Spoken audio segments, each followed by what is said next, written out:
कबायली अवाम को कौमी धारे में शामिल करने की नवीद। वफाकी काबीना ने FCR के खात्मे समेत KP में इंजमाम और 10 साला मंसूबे की मंजूरी दे दी। लेकिन क्या अभी फाटा के लिए दिल्ली दूरस्त तो नहीं?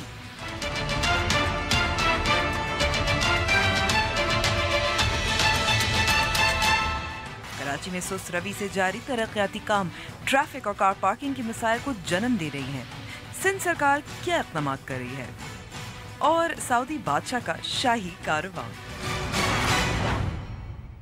अस्सलाम वालेकुम and welcome to news wise. मैं हूं अंबर शमसी। आखिरकार पाकिस्तान के कबायली इलाकों को की दहाइयों की इल्तिजा सुन ली गई। ये संग मील आज काबीना के इजलास में मंजूर किया गया और एक प्रेस कॉन्फ्रेंस में फाटा रिफॉर्म्स कमेटी के सरबराह और वज़ीर आज़म के मुशीर बराए खारजा उमूर सरताज अजीज़ ने मज़ीद तफसीलात बताएं। इस मंजूरी का सहरा सिर्फ कमेटी या काबीना के सर नहीं जाता, ये फाटा के अमायदीन और जमहूरी हुकूमतों की मुसलसल कोशिशों का ताज है। कुछ अहम बातों पर बात करेंगे कि सूबे खैबर पख्तूनख्वा में इंजमाम 5 साल बाद मुनासिब वक्त है और 2018 के इंतखाबात में फाटा में पार्टी की बुनियाद पर शिरकत KP के सियासत में क्या नया रंग डालेगी और पाकिस्तान में क्या वाकई इंसानी हुकूक के कारकुनान, सहाफ़ियों और ब्लॉगर्स को ख़तरा है, किससे है, जानेंगे प्रोग्राम में आगे चलकर। लेकिन शुरू करते हैं अपनी टॉप स्टोरी से।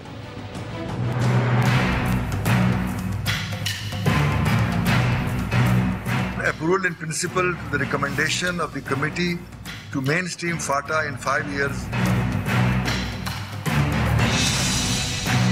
Make provision through a constitutional amendment to enable the people of FATA to elect their representative to the Khyber Pakhtunkhwa Assembly in the 2018 elections. FCR will be repealed and replaced by a new Rivaj regulation for tribal areas.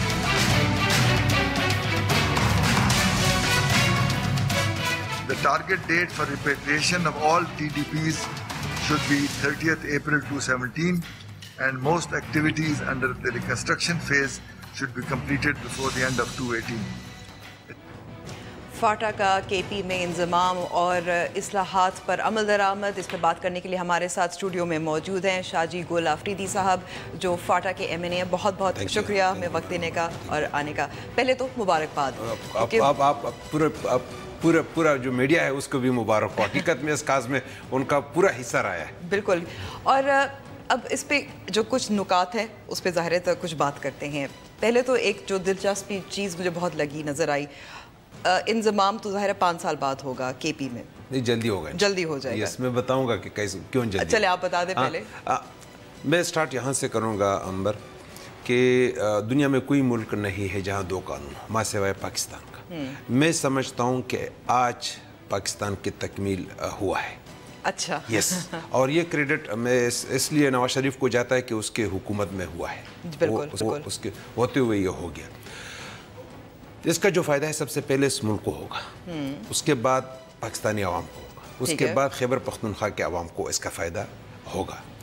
इससे जो नवाज शरीफ का एक vision था, ठीक है, और इंशाल्लाह भी होगा कि पाकिस्तान एशिया का टाइगर बनेगा, पाकिस्तान तरक्की याफ्ता मुल्क बनेगा, CPEC गेम चेंजर साबित होगा इंशाल्लाह ताला। अभी ये सब चीज़ पॉसिबल हो गया क्योंकि ये होगा। काबीना के जो मिनट्स है उसमें यही कहा गया था कि CPEC की फाटा और जहाँ जहाँ जो रूट लगता है और जो जो कुछ डेवलपमेंट प्रोजेक्ट्स हैं फाटा के, जो फाटा में होंगे CPEC के, तो वो साथ साथ शुरू होगा, काम होगा उस पर। बिल्कुल अंबर, आप देखिए इस फाटा स्टेटस की वजह से 60 साल हमारा इत्तेहादी रहा वेस्टर्न कंट्री, उनको हमने गवाया। अभी कल कितना इम्पोर्टेंट कॉन्फ्रेंस हो रहा था ECO का जी, उसमें अफगानिस्तान ने शिरकत नहीं की फाटा के स्टेटस की वजह से। नहीं, अफगानिस्तान की लोअर लेवल पे शिरकत तो थी। नहीं, वो एम्बेसडर था ना जी, वहाँ से कोई नहीं आया। इसका मैं ये समझूंगा कि किसी ने शिरकत नहीं की। एम्बेसडर ने तो वैसे भी जाना होता, ठीक है, तो किसी ने ये इसका वजह क्या था? ये फाटा का स्टेटस था। अभी आपने बात की कि 5 साल खैबर पख्तूनख्वा और वो कैसा होगा, वो इसलिए कि अभी 2018 में जो इसका बिल आ रहा है असेंबली में, इसमें यही चीज़ शामिल है कि 2018 में प्रोविंशियल मेंबर फाटा से इलेक्ट होंगे।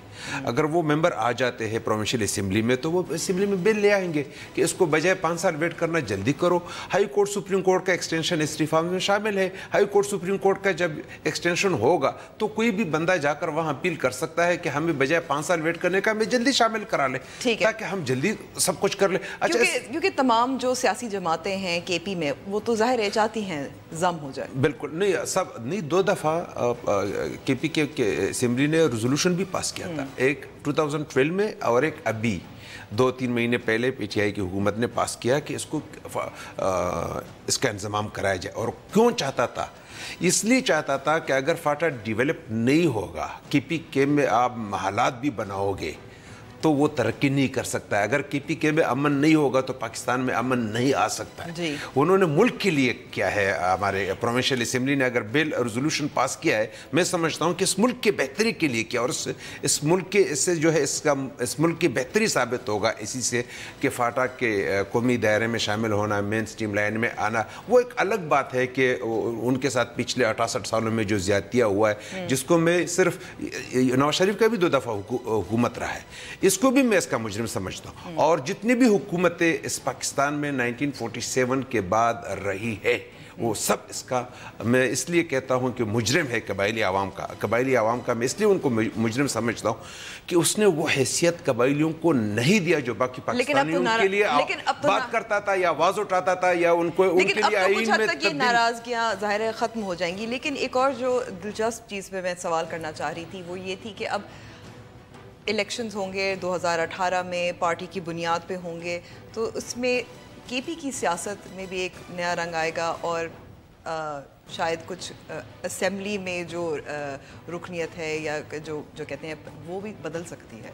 नहीं, मैं आपको ये बताऊं अमर कि ये 2018 के इलेक्शन में एनर्जी से, सीपेक से, फाटा का रिफॉर्म्स बड़ा इशू है, इसी के ऊपर इलेक्शन होगा। इसीलिए तो केपीके के प्रोविंशियल पीटीआई की हुकूमत ने रेजोल्यूशन पास करा है कि उनको पता था कि 2018 में अगर हमने पब्लिक के पास जाना है, चाहे वो सिंध का हो, चाहे वो पंजाब का हो, चाहे वो बलूचिस्तान का हो, चाहे वो केपीके का हो, तो इस बात के साथ पीटीआई भी आएगा कि हमने ये रेजोल्यूशन पास किया था। और नवाज शरीफ साहब मुस्लिम लीग नून के पास भी एक इशू होगा कि 68 सालों में कोई नहीं करा सका और मेरे हुकूमत ने करा लिया। और इसी इशू के ऊपर हम भी इलेक्शन लड़ेंगे। फाटा से जो लोग मुंतखब होकर आएंगे। कितने मेंबर होंगे फाटा से, कितनी नुमाइंदगी होगी?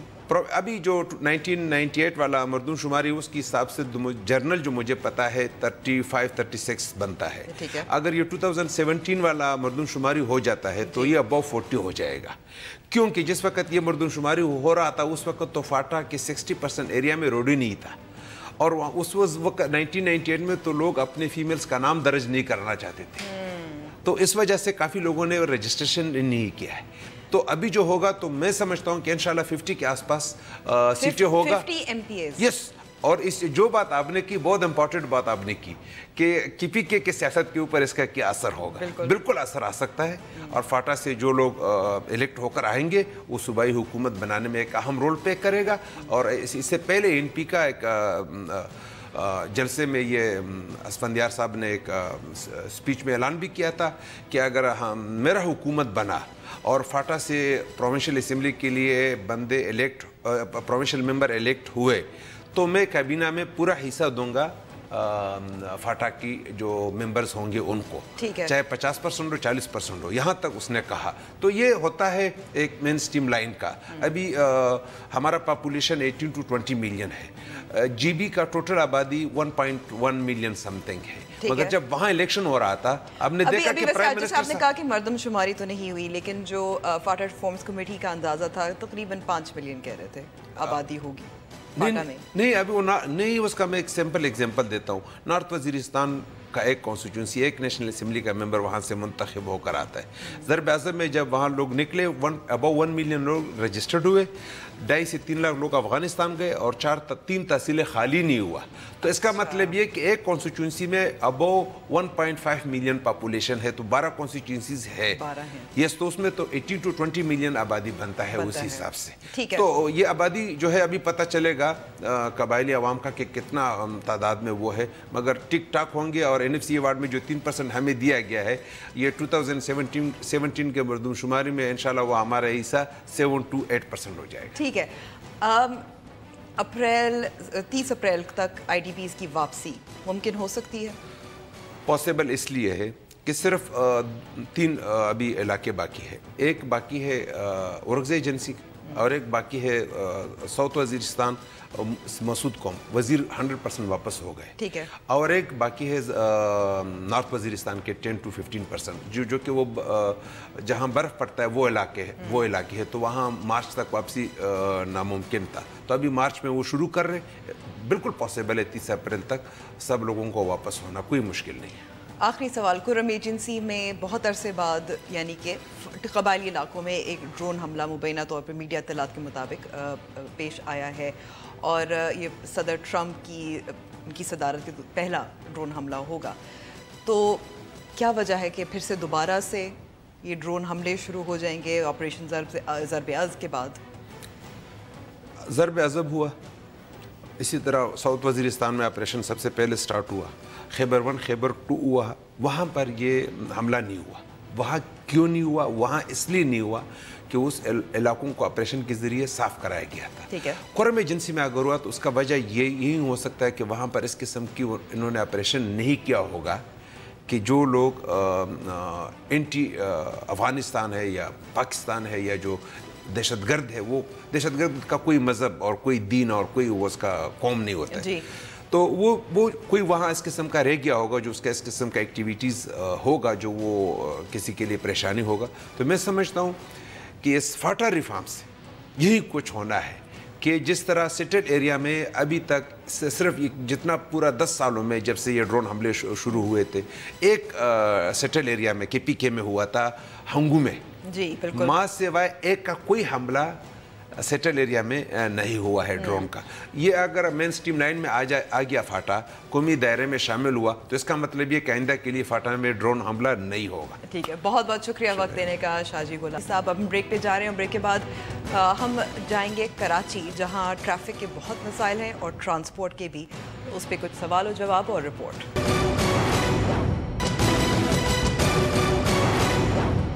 न्यूज़ वाइज में एक बार फिर खुशामदीद। कराची में जारी तरक्याती काम सुस्त रवि का शिकार हैं, जिसके बायस ट्रैफिक जैम और पार्किंग के मसाइल जन्म ले रहे हैं। ऐसे में सूबाई और बल्दियाती हुकूमत की गफलत से शहर की सड़कों पर मौजूद फुटपाथ और सड़कों पर पार्किंग माफिया ने कब्जा जमा लिया है। मजीद बता रहे हैं डॉन न्यूज़ के नुमाइंदे अली हाशमी अपनी इस रिपोर्ट में।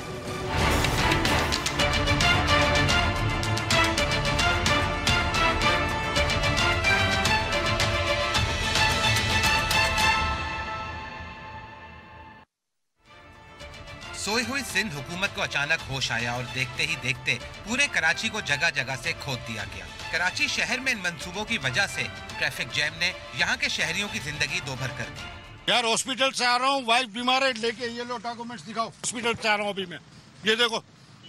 कहाँ जाऊँ मैं? 2 घंटे से फंसा हुआ हूँ मैं। कराची के साथ क्यों जुल्म कर रहे हैं ये लोग मर रहे हैं एम्बुलेंसों के अंदर, इनको कोई पूछने वाला नहीं है यहाँ पे। इस ट्रैफिक जैम का फायदा उठाते हुए मुख्तलिफ लोगों ने जगह घेर कर अपने मकासद पूरे करना शुरू कर दिए, जैसे कि ये कंपनी जिसने ग्रीन बेल्ट पर रिजर्व पार्किंग के बोर्ड लगा दिए। अब यहाँ सिर्फ खास लोग गाड़ी पार्क कर सकते हैं, जबकि बाकी लोग सड़क पर गाड़ी पार्क करने पर मजबूर हैं। इसका जवाब लेने जब हम इस कंपनी पहुँचे तो हमें बताया गया कि वो इस जगह का बाकायदगी से किराया अदा करते हैं, लेकिन किसी भी तरह की रसीद दिखाने से कासिर रहे। उसमें वक्त लगेगा क्योंकि वो अकाउंट्स जो डिपार्टमेंट है उसका वो बंदा आया नहीं है जो मेन। भाई हमारे पास जो भी पेमेंट स्लिप आती है हम वहीं जमा करवा देते हैं। इसी तरह जगह घेरने में रिहायशी अपार्टमेंट्स भी पीछे ना रहे और इस अपार्टमेंट के बाहर वाली जगह पर जंजीरें लगाकर कब्जा कर लिया गया। फुटपाथ तो जाहिर है गवर्नमेंट की होती है, लेकिन हद तो ये हुई कि इस जगह पर कारोबार किया जा रहा है। जंजीरें कैसे लगाई हुई है? वो तो जिन्होंने ली है उन्होंने लगाई है, रूफी वालों ने ली है। रूफी बिल्डर वाले। गाड़ी की पार्किंग कौन फ्री करता है? वो रूफी वाले, उनकी जगह उनकी है ना, हक बहू वालों की। अब सवाल तो ये पैदा होता है कि अगर इस जगह पे कारोबार किया जा रहा है तो मुताल्लिका महकमे आखिर कहाँ हैं और कर क्या रहे हैं? इसके लिए महकमे हैं और भी हैं। हर काम ये ट्रैफिक पुलिस ईद करना शुरू कर दे तो फिर उन माना का क्या काम है? अब देखें कि बड़े शॉपिंग सेंटर्स कैसे जगह घेर कर कस्टमर्स को अपनी पार्किंग में गाड़ी पार्क करने पर मजबूर करते हैं, क्योंकि यहाँ गैर कानूनी तौर पर पार्किंग फीस वसूल की जाती है। यहाँ रिकॉर्डिंग रोकने की कोशिश तो की गई, लेकिन जगह बंद करने का इजाजत नामा न दिखाया गया। गाड़ी हटाने तो जगह घेरी नहीं, ऊपर से आप गाड़ियाँ हटवा रहे हैं। यार फोन करे वो उनको बुला जरा। अब अगर शहर कराची में बाकी जगहों पर नजर डालें तो गलियों में भी पार्किंग के पैसे वसूल किए जाते हैं। पर्चियां तो केएमसी की होती है, लेकिन पर्ची देने वाले किसी भी तरह की शनाख्त से कासिर होते हैं। शर्म नहीं है, शर्म है नहीं। वो बंदा जो है अभी पेट्रोल डाल, वो पार्किंग वाला लेते अभी आए था सर। हाँ अभी आ रहे। सही। अगर इनफरादी या इज्तिमाई तौर पर इस तरह जगह घेरने का सिलसिला जारी रहा तो ये हुकूमत सिंध की कारकर्दगी पर एक बड़ा सवालिया निशान होगा और ट्रैफिक जैम में चाहे कितनी ही तदाबीर क्यों ना कर ली जाए, ट्रैफिक जैम होने का सिलसिला यूं ही जारी रहेगा। कैमरामैन अली के साथ अली हाशमी, डॉन न्यूज़, कराची। इस पे बात करने के लिए हमारे साथ मौजूद हैं सूबा सिंध के ट्रांसपोर्ट के वजीर नासिर शाह साहब। नासिर साहब, बहुत बहुत शुक्रिया वक्त देने का। आपने रिपोर्ट सुनी, उसमें ट्रैफिक के मसाइल बताए गए, जगह जगह जो खुदाइयाँ हो रही हैं उसकी वजह से इलीगल पार्किंग माफियाज वगैरह भी जन्म ले रही हैं और इस्तेमाल कर रही हैं ये मौका। तो इसका हल जो है सिर्फ बल्दियाती हुकूमत नहीं है, क्योंकि उनके इख्तियारात तो काफ़ी महदूद हैं। तो आपकी हुकूमत जो है वही कुछ शायद कर सकती है। बिस्मिल्लाहिर्रहमानिर्रहीम, अल्लाहुम्मा सल्ली अला मुहम्मद व आले मोहम्मद। देखिए, अभी जो आपने रिपोर्ट दिखाई उसकी बेशतर बातें बिल्कुल सही हैं, लेकिन जो एक स्टार्ट में कही गई कि तरक्याती काम जो हैं वो सुस्त रवि के शिकार हैं, तो इससे मैं आपसे मुत्तफ़िक नहीं हूँ।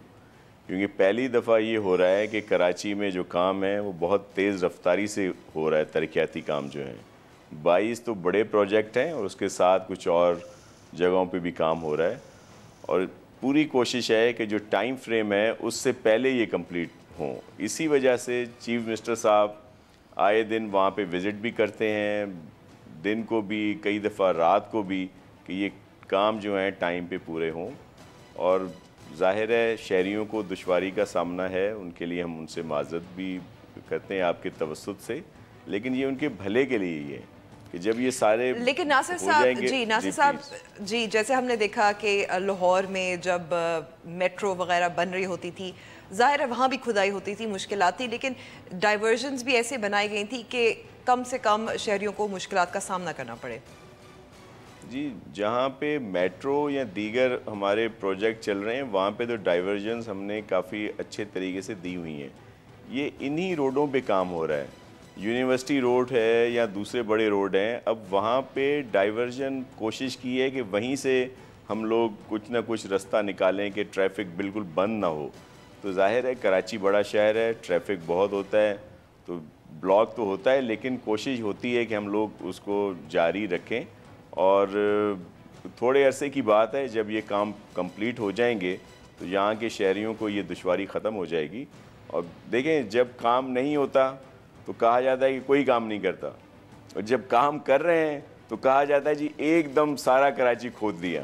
तो ज़ाहिर हम चाहते हैं कि काम हो, और इस वजह से और तेज़ रफ्तारी से काम हो और यहाँ के शहरियों के लिए हो, तो ये हो रहा है। और ये आपने जो इलीगल चार्ज पार्किंग की बात की, ये बिल्कुल इसकी शिकायत हैं और इस पे एक्शन भी लिया गया है कई लोगों को, बल्कि जो पार्किंग प्लाजाज वगैरह भी हैं वहाँ तो चर्सियों का डेरा बना होता है। हमारे रिपोर्टर वहाँ गए थे, उन्होंने वहाँ भी रिपोर्ट यही देखा था, फिल्म भी किया था। आप सही कह रही हैं, पहले वो था इस तरह का इशू, लेकिन अब उस पर काफ़ी काम, अब वो बिल्कुल पार्किंग हो रही है उस जगह पे, जो बड़ी एक पार्किंग प्लाजा बनाया गया है। लेकिन कराची के ये इश्यूज़ हैं अपनी जगह पे, बहुत ज़्यादा ट्रैफिक है, काफ़ी जगह पे पार्किंग को नहीं रखा गया, और ये कई डिकेड से ये आ रहा है कि सही बिल्डिंग्स जब बनाई गई तो उनमें प्रॉपर पार्किंग का सिस्टम नहीं रखा गया, रोड की भी नहीं रखा गया कि जी बड़े रोड हों जहाँ प्लाजा बनाए जाएँ। तो ये बड़े प्रॉब्लम ज़रूर हैं, लेकिन हम लोग कोशिश कर रहे हैं कि इनको हल किया जाए। और एक तो जब ये हमारा सिस्टम शुरू होगा ट्रांसपोर्ट का, BRT, KCR और बस सर्विस जो है, तो फिर जाहिर है लोग उसको ज़्यादा इस्तेमाल करेंगे, अपनी जो प्राइवेट गाड़ियाँ हैं उनको कम निकालेंगे, तो उससे भी ये फ़्लो कम होगा और इंशाल्लाह बेहतरी आएगी ज़रूर। जी नासिर साहब, बहुत बहुत शुक्रिया बनने का। हम ब्रेक पे जा रहे हैं और ब्रेक के बाद हम गुफ्तगू जारी रखेंगे।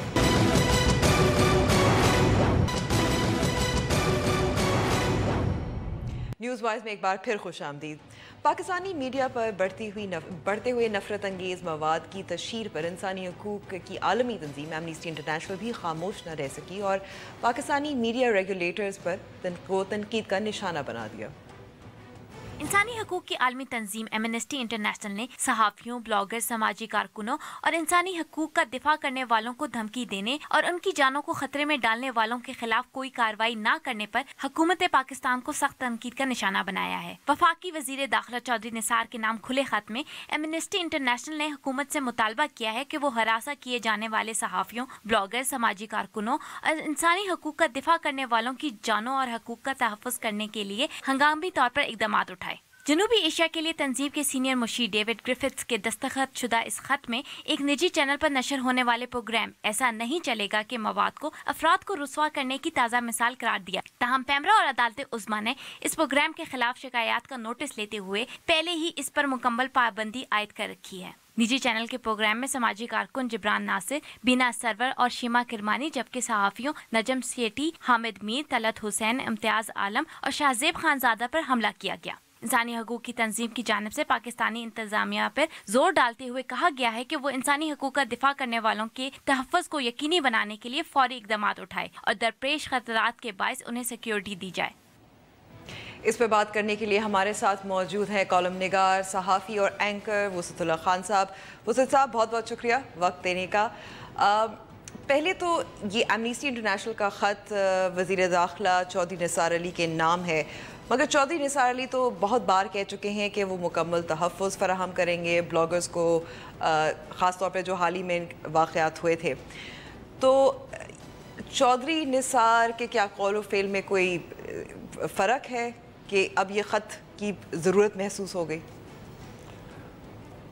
चौधरी निसार, आपको पता है, आपने मुझे असल में छेड़ने की कोशिश कर रही हैं। आपको पता है मेरे पसंदीदा मिनिस्टर हैं वैसे भी।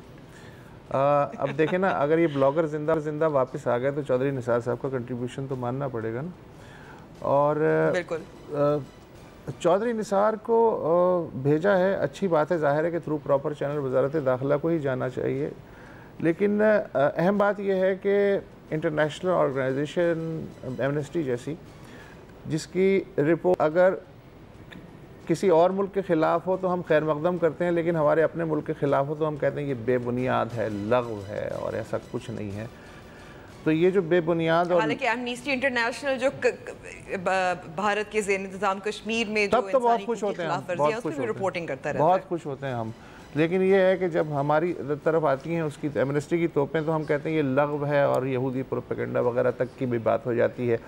एनीवेज़, ये जो लग़व और बेबुनियाद रिपोर्ट एमनेस्टी इंटरनेशनल ने जारी की है, मैं इसका बहरहाल खैर मकदम करता हूँ। और कम अज़ कम ये है कि ये जो बाज़गश्त है कि पाकिस्तान में कहने की तो आज़ादी है मगर कहने के बाद की आज़ादी नहीं है, तो ये जो चीज़ है अब बाकी जो बैनुल-अक़वामी इदारे हैं वो भी इसका नोटिस ले रहे हैं। लेकिन ये लड़ाई ज़ाहिर है कि पाकिस्तानियों को खुद ही आपस में लड़नी है। अब मुझे ये नहीं पता कि जो ये इतने जो ऑपरेशन शुरू किए जाते हैं जिनका फोकस जो है वो ताकत का इस्तेमाल होता है कि जी आप फायरिंग करके और असला इस्तेमाल करके और इंटेलिजेंस बेस्ड ऑपरेशन करके इनको धकेल दें तो सारा मामला हल हो जाएगा। नैरेटिव के महाज पे कोई नेशनल एक्शन प्लान के हिसाब में कोई एक्टिविटी मुझे तो नज़र नहीं आ रही, और इसका सबूत ज़ाहिर यही है जो एमनेस्टी ने अपनी रिपोर्ट में कहा है। मुझे दुख तब होता है कि चले हुकूमत जो है उसकी अपनी मसलियतें हैं, अपनी मजबूरियां। लेकिन वुसअत साहब, आप जो फौजी ऑपरेशन है, आप क्यों एमनेस्टी इंटरनेशनल की रिपोर्ट से इसका ताल्लुक बना रहे हैं?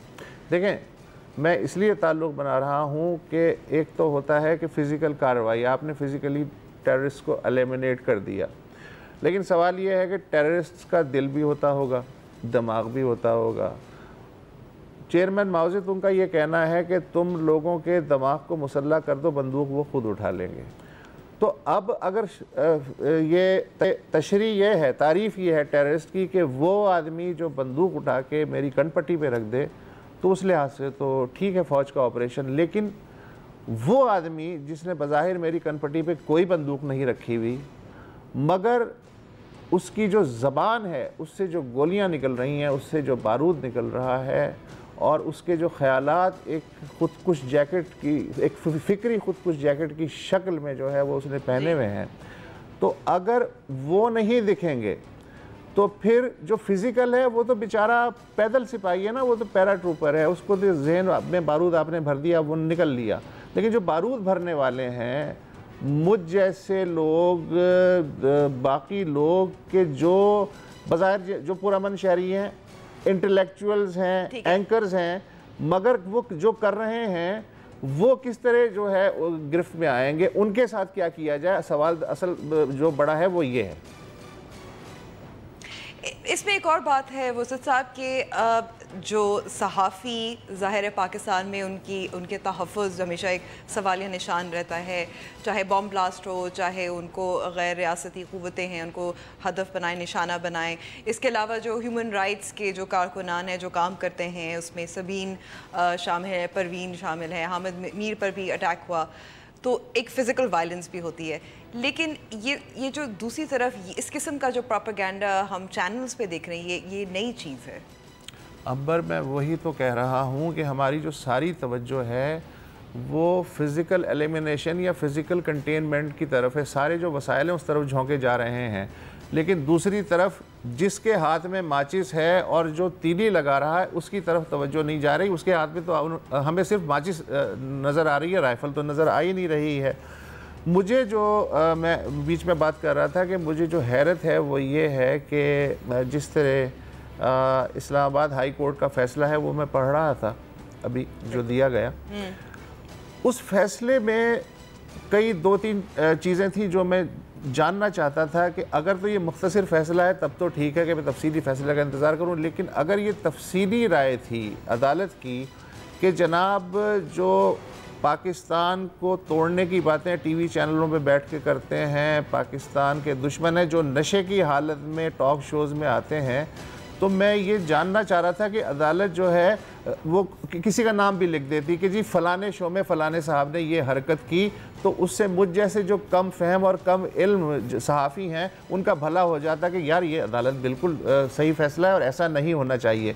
लेकिन उस फ़ैसले को देख के मुझे ऐसा लगता है कि जैसे ये ज़ाती जज्बात तो हो सकते हैं, मगर उनको सपोर्ट करने वाली जो चीज़ें हैं उनका मैं अब तक इंतज़ार कर रहा हूँ। और दूसरी तरफ जो जिसको समझाना चाहिए था, जिसके लिए सारा मुकदमा सजा था, उसके बारे में कहा है हिश्त शरीर, आइंदा तुम ऐसी कोई बात नहीं करोगे और तुम जो है मतलब एटीट्यूड की ये सूरत हाल है।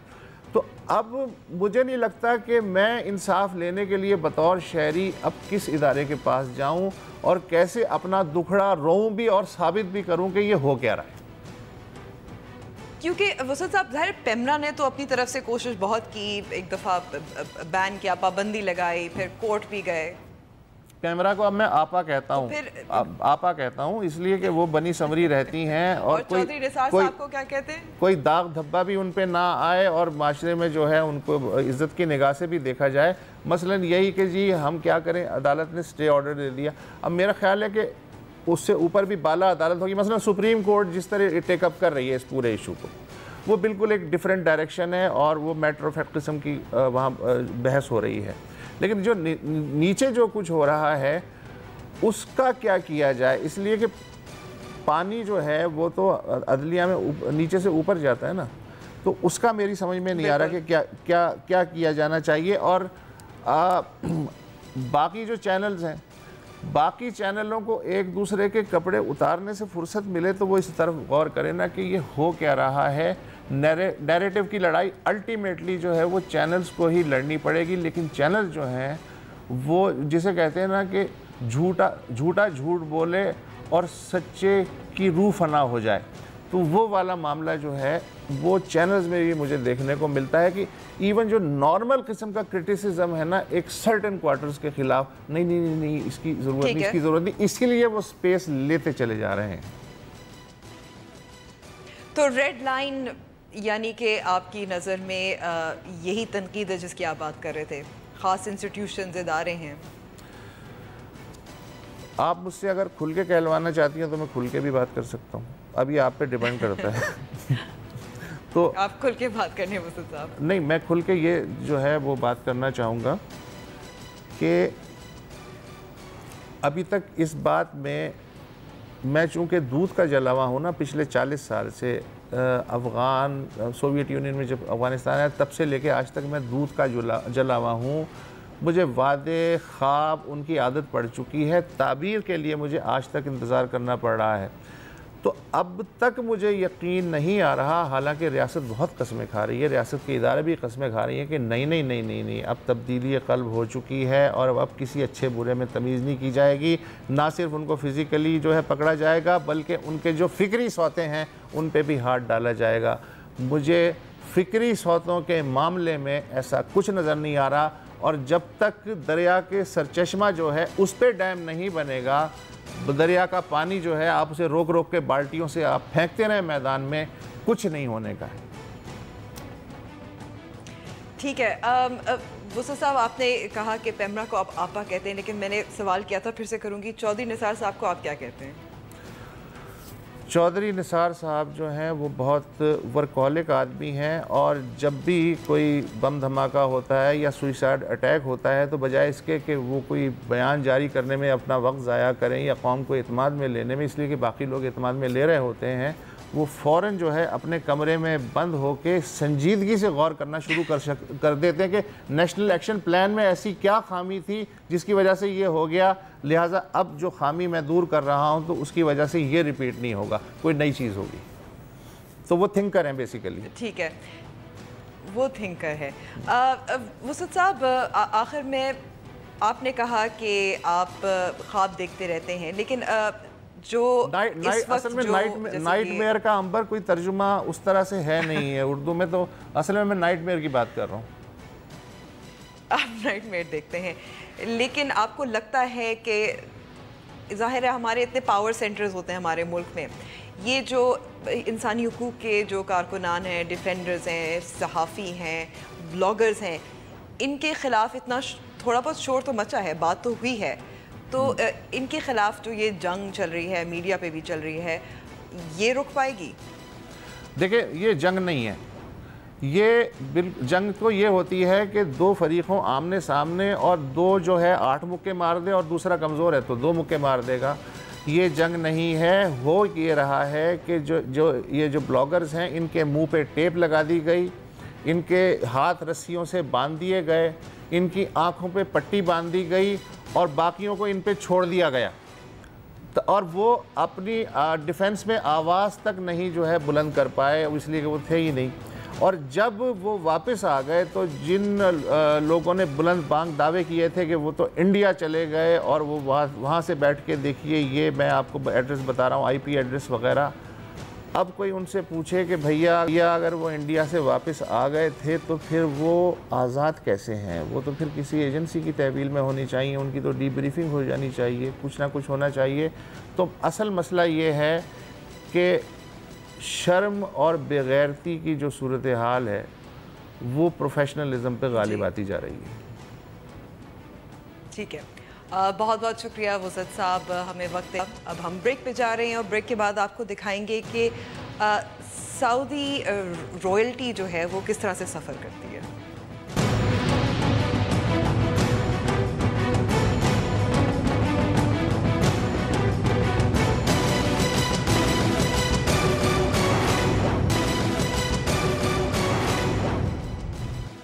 Welcome back. सऊदी बादशाह शाह सलमान का शाही काफिला 12 रोज़ा दौरे पर इंडोनेशिया पहुंचा, तो दौरे से ज़्यादा शाही काफिले का शाहाना अंदाज आलमी मीडिया की खबरों का जीनत बना रहा।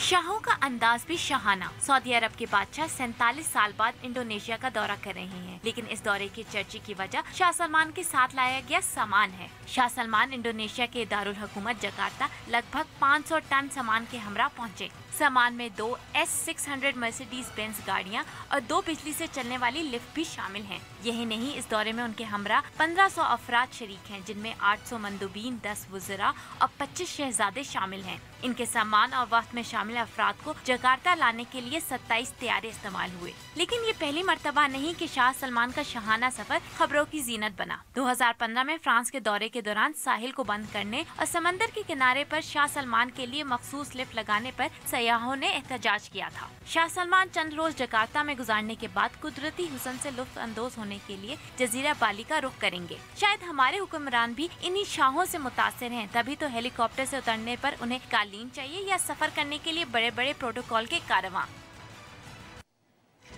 और इंडोनेशिया से चलेंगे चीन, लेकिन न्यूज़ वाइज का वक्त अभी ख़त्म हुआ है और उम्मीद है कि आपको प्रोग्राम पसंद आया होगा। और जाने से पहले शेफ़ की महारत का अंदाज़ा तो उसके खाने के जायके से हो जाता है, लेकिन चीन के शेफ़ ने अपनी महारत का मुजाहरा मुनफरद अंदाज में किया। मुझे इजाज़त दीजिए, खुदाफिज़।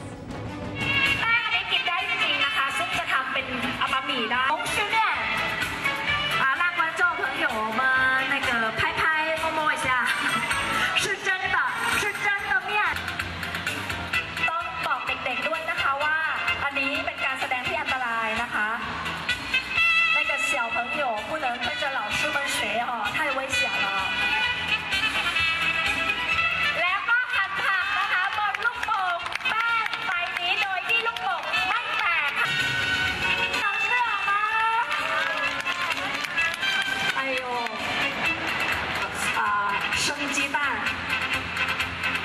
也不会说。